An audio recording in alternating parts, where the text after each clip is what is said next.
Bonjour, nous sommes à la 7e partie de notre intervention au sujet du chantier de la théologie kimbanguiste.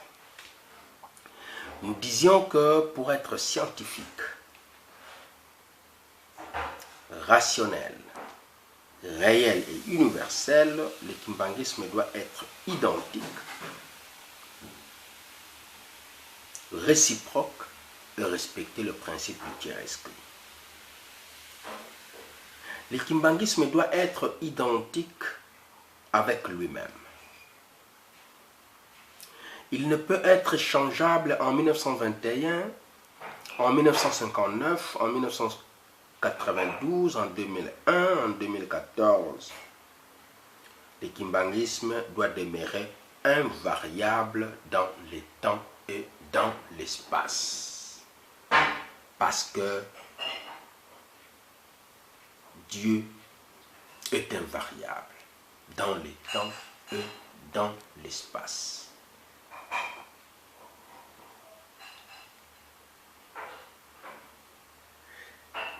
Ces faits s'est produit une fois pour toutes pendant l'existence du maître Simon Kimbangu. Ce kimbanguisme de 1921 doit demeurer eschatologique, immuable dans les temps et dans l'espace. C'est ce kimbanguisme consigné dans le catéchisme Biuvuyembu, dans les Fukayabun, dans l'essence même de la théologie kimbanguiste et dans les livres dits verts. L'histoire du kimbanguisme est publiée par son éminence Dienkenda Kontima. C'est ce kimbanguisme consigné dans ces documents qui doit être étudié car il est vérifiable, donc réel. C'est ce kimbanguisme identique qui entre en dialogue avec d'autres communautés chrétiennes pour discuter de la Trinité, pour discuter du Christ, pour discuter du Saint-Esprit, pour discuter du royaume de Dieu, pour discuter du péché originel, pour discuter d'autres thèmes théologiques non élucidés. Le kimbanguisme doit également être réciproque vis-à-vis des communautés sœurs. La doctrine kimbanguiste, qui est biblique, apostolique et conciliaire, doit s'interférer avec celle des catholiques, des orthodoxes et des protestants dans les sacrements, dans les rites, dans la liturgie, dans l'expérience personnelle. À titre exemplatif, nous prenons les sacrements. Dans l'église kimbanguiste, il y a 4 sacrements.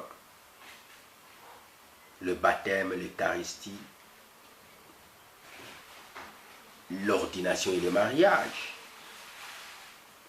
Dans l'église catholique, il y en a 7. Et dans l'église protestante, il y en a 2. La bénédiction des enfants, par exemple, comme rite. La prière des malades. La prière de notre Père. En ce qui concerne, par exemple, l'expérience personnelle, la vie des Padre Pio coïncide avec celle de Simon Kimbangu. Donc, dans l'histoire mystique, on dirait qu'il n'y a pas que Simon Kimbangu qui a vécu cette expérience. Dans l'église catholique, il y a aussi Padre Pio, par exemple. Les miracles, par exemple. Le kimbanguisme est une communauté chrétienne et non une religion indépendante.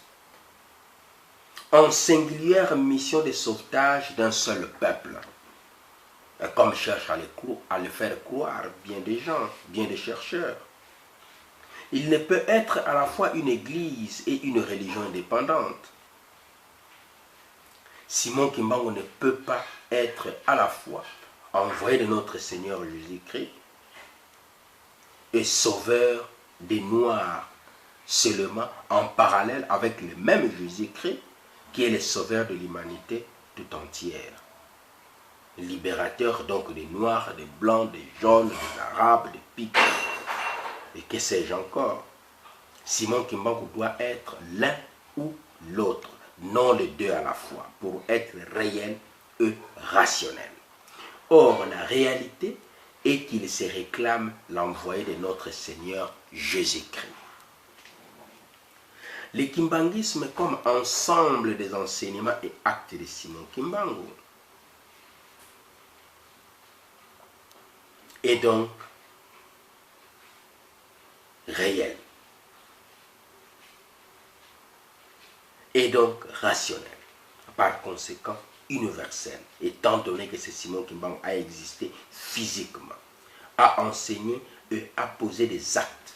Le kimbanguisme doit demeurer ses propres enseignements et quelquefois des commentaires littéraux sur ces enseignements. Autrement, il s'agirait d'un autre isme que le kimbanguisme. Par exemple, des commentaires sur ses disciples ou sur sa progéniture ne relèvent pas du kimbanguisme. Les enseignements de Jésus-Christ, par exemple, et des commentaires des apôtres sur les enseignements de Jésus-Christ constituent du christianisme. Par contre, les enseignements, par exemple, sur Marie, n'a rien à voir avec le christianisme. Ce n'est pas du christianisme, bien que ces enseignements peuvent avoir des ramifications avec la christologie. Il n'adviendra jamais du christianisme car l'isme est historique. C'est la rationalité et la réalité d'un phénomène. Les mythes de la caverne, par exemple, et les commentaires sur les mythes de la caverne constituent du platonisme. Mais des commentaires sur Aristote et sur la logique formelle n'a rien du platonisme, quel que soit que Aristote fût le disciple de Platon. Donc les enseignements et actes de Simon Kimbangu, les commentaires sur les enseignements de Simon Kimbangu constituent seuls du kimbanguisme. Cependant, les enseignements sur ses fils ou sur son épouse n'est pas du kimbanguisme. Ça, c'est toute autre chose. Simon Kimbangu a réellement existé. Il a enseigné, il a posé des actes. C'est un phénomène social et un phénomène historique qui sera rationnel s'il est présenté à travers ce qu'il a réellement dit et fait, et non à travers ce que les autres disent de lui ou mettent dans sa bouche. Or, il existe des écrits sur les enseignements de Simon Kimbangu. Outre les écrits de ses deux secrétaires, Mfinangani et Nzungu, Simon Kimbangu correspondait personnellement avec ses disciples et avec ses enfants biologiques.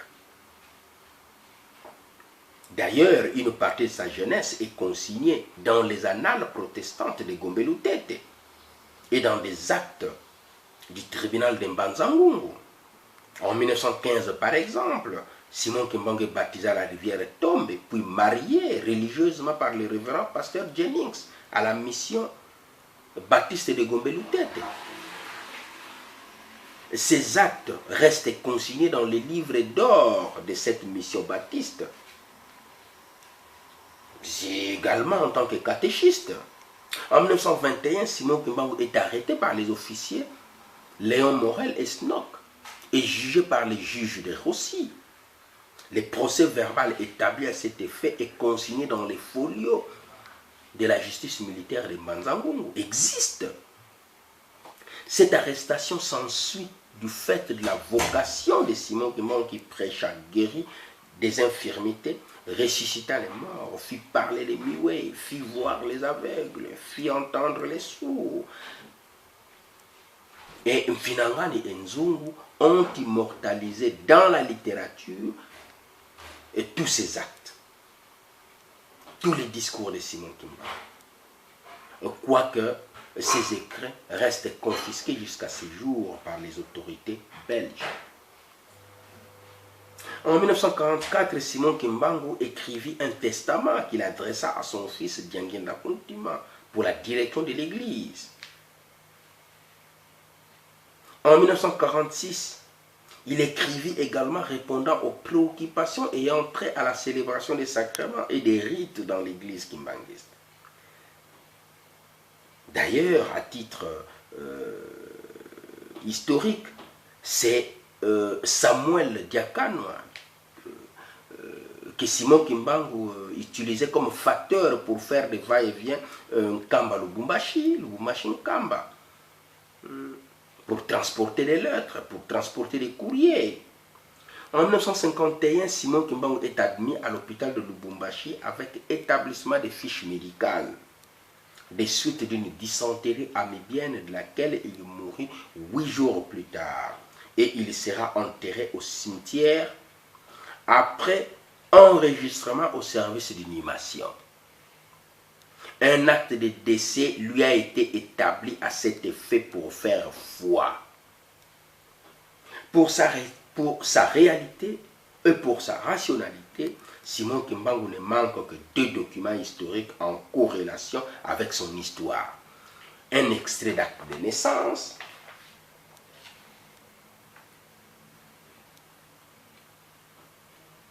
prouvant qu'il est réellement né et un diplôme de catéchiste qu'il a été réellement.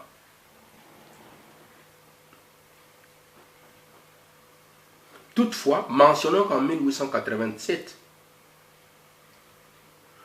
quand naissait Simon Kimbangu, il n'y avait ni hôpital ni bureau d'état civil.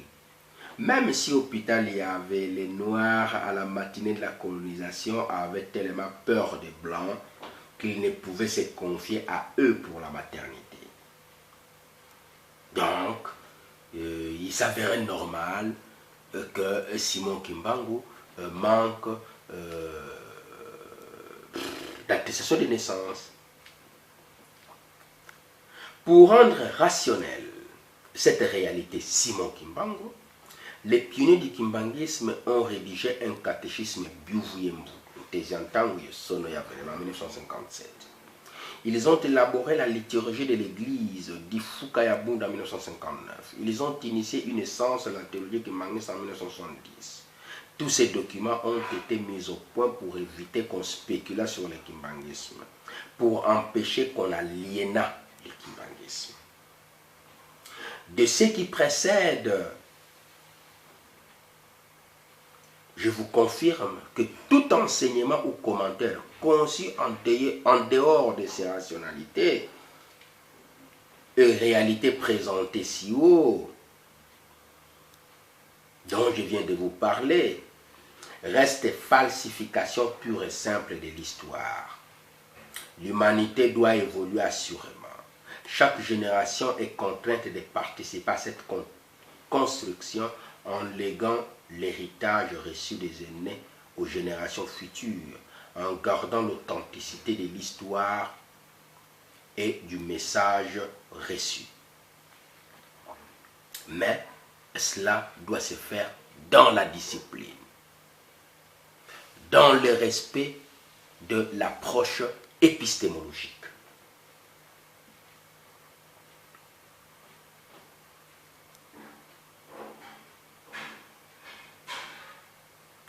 Il ne suffit pas qu'on développe une nouvelle intelligence pour s'implanter dans ce monde physicaliste. Une étude qui plonge Simon Kimbangu dans les doutes de l'irréel et de l'irrationnel.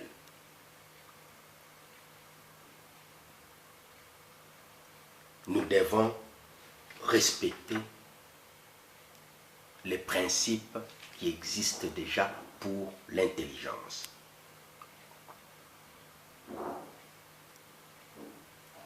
Aujourd'hui, il est malheureux de constater qu'il se faufile déjà 2 courants dans le kimbanguisme.